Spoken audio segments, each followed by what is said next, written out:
মহাৰাষ্ট্ৰত টেগবল খেলুৱৈয়ে উৰুৱালে অসমৰ বিজয় ধ্বজা। ৰাষ্ট্ৰীয় টেগবল চেম্পিয়নশ্বিপত অসমৰ 4টা পদক অৰ্জন। টেগবল এছ'চিয়েশ্যন অৱ আছামৰ শুভেচ্ছা। যোৱা 13 জুনৰ পৰা মহাৰাষ্ট্ৰৰ নাছিকত অনুষ্ঠিত হয় টেগবল ৰাষ্ট্ৰীয় চেম্পিয়নশ্বিপ 2025।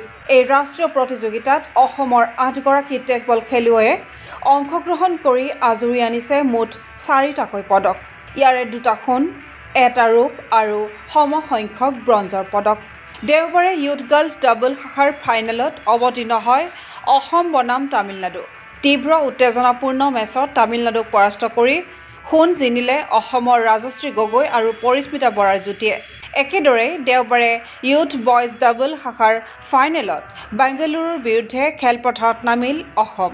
ফাইনেলত অসমৰ আকাশ সিনহা আৰু ৰাজীৱ আহমেদ বৰভূঞাৰ যুটিয়ে 2-1 ব্যৱধানত বেংগালুৰুক পৰাস্ত কৰি লাভ কৰে এটা সোণৰ পদক।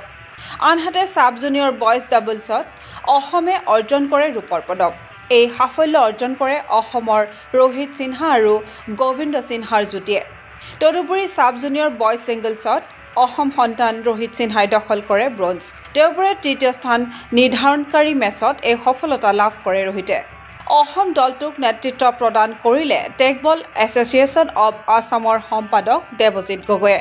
লগতে মেনেজাৰৰ দায়িত্ব পালন কৰিলে মানস প্ৰতিম কোঁৱৰে। উল্লেখ্য যে এই প্ৰতিযোগিতাৰ পৰাই বাহৰেইনত অনুষ্ঠিত হ'ব লগা তৃতীয় এছিয়া ইউথ গেমছ 2025ৰ বাবে ভাৰতীয় দলটো বাছনি কৰা হ'ব। অসম দলৰ দুৰ্দান্ত প্ৰদৰ্শনৰ পাছতে ভাৰতীয় দলত অসমৰ খেলুৱৈৰ অন্তৰ্ভুক্তিৰ আশা প্ৰকট হৈ উঠিছে। উল্লেখ্য যে প্ৰশিক্ষণৰ উপৰিও খেলুৱৈৰ যাতায়াত আদিৰ লগতে সকলো খৰচ বহন কৰিছে টেগবল এছ'চিয়েশ্যন অৱ আছামে। পোনপ্ৰথমবাৰৰ বাবে ৰাষ্ট্ৰীয় প্ৰতিযোগিতাত অংশগ্ৰহণ কৰিয়েই 4টাকৈ পদক অৰ্জন কৰাৰ বাবে পদকজয়ী খেলুৱৈক শুভকামনা জনাইছে টেগবল এছ'চিয়েশ্যন অৱ আছামৰ সভাপতি লক্ষ্য কোঁৱৰ আৰু সম্পাদক দেৱজিৎ গগৈয়ে। ক্ৰীড়া অনুৰাগীৰ আশা অসমৰ টেগবল খেলুৱৈৰ এই বিজয় যাত্ৰা হওক অবিৰত। টেগবল এছ'চিয়েশ্যন অৱ আছামৰ বলিষ্ঠ নেতৃত্বত ৰাজ্যত জনপ্ৰিয়তাৰ উচ্চ শিখৰত আৰোহণ কৰক টেগবল ক্ৰীড়াই। নিউজ ডেস্ক ৰিপৰ্ট গোগো স্পৰ্ট এনি। 6th national open Teqball championship নাছিকত অনুষ্ঠিত হৈ আছে। তাৰ লগতে first youth and sub youth চেম্পিয়নশ্বিপো অনুষ্ঠিত হৈছে। প্ৰথমবাৰৰ বাবে অসমে অংশগ্ৰহণ কৰি ইয়াত খুব সুন্দৰ ফলাফল দেখাবলৈ সক্ষম হৈছে।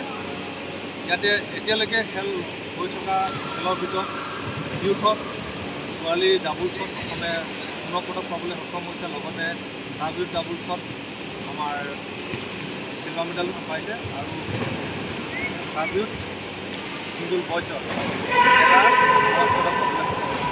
এতিয়া আমাৰ ইম্পৰ্টেণ্ট কথা আছে, এতিয়া আমাৰ যিখন ফাৰ্ষ্ট ছাব ইউথ খেলত ফাইনেল খেল হ'ব, তাৰ কাৰণে 3rd এছিয়ান এখন ইউথ গেমছ হ'ব। তাৰ কাৰণে আমাৰ প্লেয়াৰ ছিলেকশ্যন হ'ব।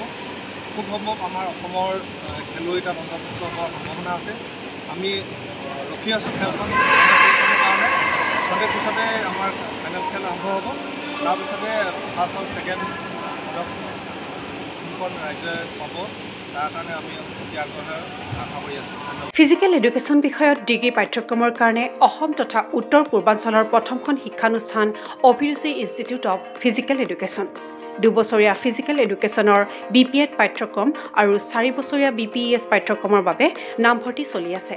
বিতংকৈ জানিবৰ বাবে আজি যোগাযোগ কৰক। যোগাযোগৰ নম্বৰসমূহ হৈছে 9435100098, 7002233540, 88765210998, ৱেবছাইট www.aipguwahati.in।